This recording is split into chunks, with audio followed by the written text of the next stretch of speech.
वज़क्किर फ़इन्न ज़िक्रा तनफ़उल मुमिनीन। सदक़ल्लाहु मौलाना अज़ीम। वतन की फ़िक्र कर नादां, मुसीबत आने वाली है।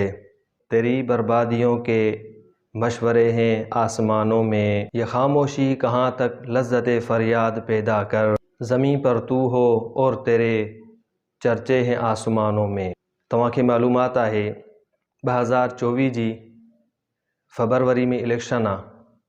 इन इलेक्शन में असां ई तव्हांजे लाइ मुसलमाननि जे लाइ कुझु शयूं अहिड़ियूं आहिनि जिन जी ज़रूरत आहे।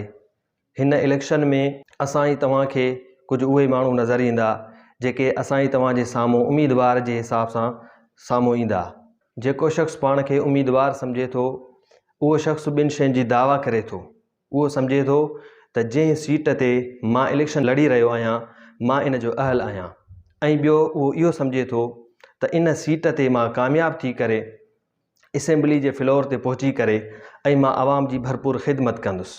हाणे असां मुसलमाननि जो, असां अहले ईमान जो इहो हक़ आहे असांजे मथां। असां बि कुझु न कुझु पंहिंजा इस्लामी तौर तरीक़ा आहिनि। असां मुसलमान आहियूं, असांजे मथां ज़रूरी आहे असां इस्लाम ते हली करे शरीयत जे मुताबिक़ असां बि उन जेको उम्मीदवार आहे उन खे ॾिसूं त आया वाक़ई उहो पंहिंजे इन दावा में सचो आहे। जेकॾहिं वाक़ई पंहिंजी दावा में सचो आहे ऐं उहो इन्हीअ जो अहल बि आहे जंहिंजे लाइ हू इलेक्शन लड़ी रहियो आहे त पोइ उहो पंहिंजी दावा में सचो आहे। असांखे जांच करणु घुरिजे, सचो आहे त उनखे वोट ॾियणु घुरिजे। ॿिए नंबर ते इहो ॾिसणो आहे त उहो जेको उम्मीदवार आहे जेको सम्झे थो त मां कामयाब थी करे ऐं मां इन असेंबली जे फ्लोर ते पहुची करे आवाम जी भरपूर ख़िदमत कंदुमि, तव्हां ई असांजे मथां ज़रूरी आहे ॾिसूं त उहे माण्हू अॻिते आणियूं जेके असां ई तव्हांजी वाक़ई सही नमूने सां असांजे मुल्क पाकिस्तान जी ख़िदमत करे सघनि।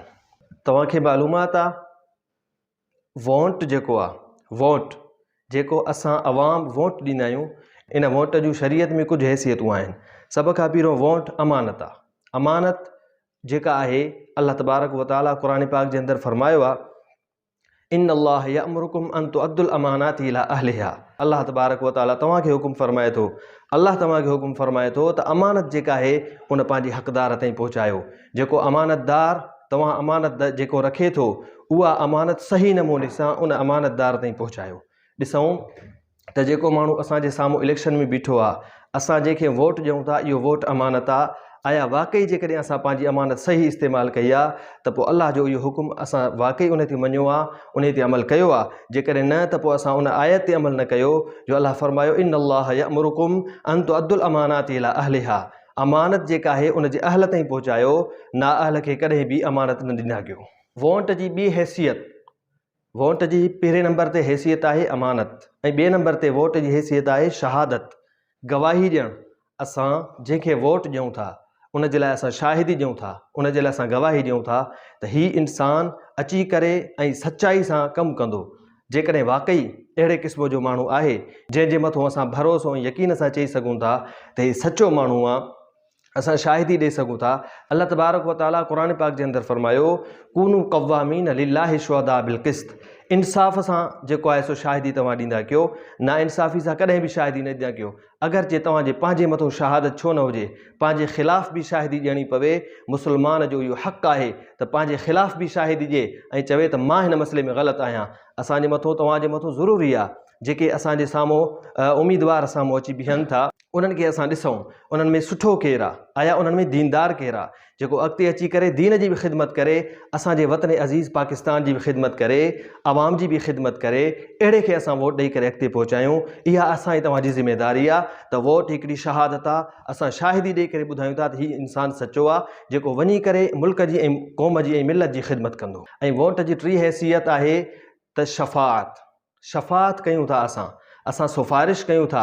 असां चऊं था त हीउ जेको शख़्स आहे ॿिनि पंजनि उम्मीदवारनि मज़ा हीउ शख़्स उहो आहे जेको इन जो अहल आहे। असां सिफ़ारिश ऐं शफ़ाअत कयूं था त इन खे अॻिते अचणु घुरिजे।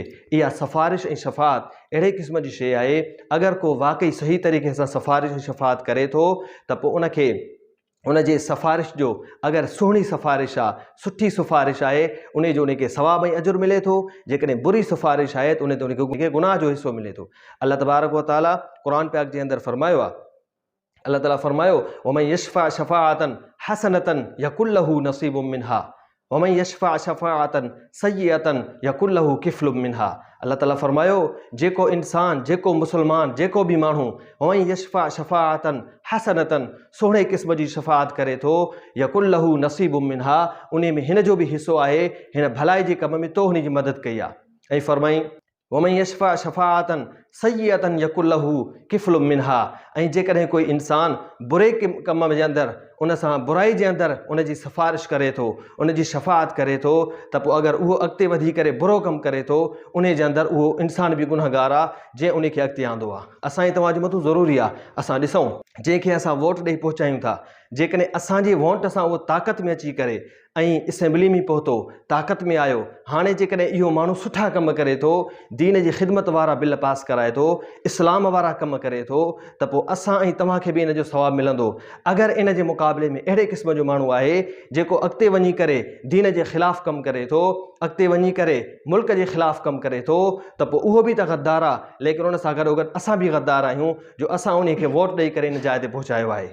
वोट ख़लीफ़ो जेको थिए थो, जंहिंखे असां अॻिते पहुचायूं था, वोट अमानत आहे, वोट शहादत आहे, वोट वकालत आहे, वोट अमानत आहे। जेको ख़लीफ़ो ऐं हाकिम थिए थो उहो अमानतदार आहे सभिनी इंसाननि जो, उन वटि सभिनी जी अमानत पहुचे थी। हज़रत उस्मान रज़ी अल्लाह ताला अन्हु पंहिंजे घर जे अंदरि वेठो आहे, ॾिसे थो त हिकिड़ो शख़्स आहे, इंतिहाई क़िस्म जी गर्मी जो मौसम आहे, एतिरे क़दुरु जो सभु इंसान पंहिंजे घरनि में लिकी वेही रहिया आहिनि, एतिरे क़दुरु हता के पखी पंहिंजे आखेरनि में लिकी विया आहिनि। उन वक़्त में हज़रत उस्मान रज़ी अल्लाह ताला अन्हु ॾिसे थो हिकिड़ो शख़्स आहे नौजवान जंहिंजो मुंहुं ढकियल आहे, वञे थो ॿिनि उठनि खे भॼाईंदो, नंढा ॿ बच्चा आहिनि उठनि जा। हज़रत उस्मान साईं चवे थो इहो कहिड़ो शख़्स आहे जेके हिन गर्मीअ में ॿाहिरि कढियो आहे, इन सां कहिड़ी तकलीफ़ आहे, छाजे करे ॿाहिरि निकितो आहे। जॾहिं जो ॿाहिरि निकितो हज़रत उस्मान रज़ी अल्लाह ताला अन्हु ॾिसे त साम्हूं जॾहिं उहो शख़्स वेझो आयो, ॾिठईं त उहो हज़रत उमर फारूक रज़ी अल्लाह ताला अन्हु आहे। पुछणु लॻो या अमीर अल मोमिनीन, अमीर अल मोमिनीन तव्हांखे कहिड़ी शइ परेशान कयो, तव्हां हिन वक़्त में ॿाहिरि छो निकिता आहियो, असांखे हुकुम कयो आहे, असां इन जानवरनि खे पकिड़े तव्हां ताईं पहुचायूं आहे। हज़रत उमर फारूक रज़ी अल्लाह ताला अन्हु फरमायो उस्मान तव्हां छा था सम्झो, ही उहे उठ आहिनि, हे उहे बच्चा आहिनि जेके सदके जा आहिनि, हिननि बच्चनि में सदको आहे, हे उहे आहिनि जेके असांजी मिलत जा आहिनि, हे मुंहिंजे क़ौम जा आहिनि। मां नथो चाहियां त हिन क़ौम जा ही जेके उठनि जा बच्चा आहिनि, सदके जा बच्चा आहिनि, मुंहिंजी क़ौम जो हक़ आहे। मां चाहियां थो त मां उमर हिन गर्मी जे मौसम में इन्हनि खे पकिड़े करे ऐं पंहिंजी क़ौम ते उनजी अमानत खे पहुचायां। ॾिसो असांखे सबक़ु मिलियो, इहो असांखे सबक़ु आहे। जीअं हज़रत उमर फारूक रज़ी अल्लाह ताला अन्हु सचो ख़लीफ़ो, सचो हाकिम आहे, असां बि पंहिंजे लाइ अहिड़े क़िस्म जा ख़लीफ़ा ऐं हाकिम मुक़ररु कयूं जेके अॻिते हली करे असांजी क़ौम जी बि ख़िदमत कनि, दीन इस्लाम जी बि ख़िदमत कनि, मुल्क पाकिस्तान जी बि ख़िदमत कनि। अल्लाह तबारक व तआला खां दुआ आहे, अल्लाह तबारक व तआला तव्हां असां सभिनी मोमिननि खे, असां पाकिस्तान वारनि खे, अहले इस्लाम खे, अहले पाकिस्तान खे उहा सम्झ अता फ़रमाए जो असां बि अॻिते वधी करे उन्हनि इंसाननि खे अॻिते आणियूं जेके अॻिते अची करे मुल्क जी बि ख़िदमत कनि, क़ौम जी बि ख़िदमत कनि, दीन जी बि ख़िदमत कनि। पाकिस्तान ज़िंदाबाद, पाकिस्तान बाइंदाबाद। अस्सलामु अलैकुम वरहमतुल्लाहि वबरकातुहू।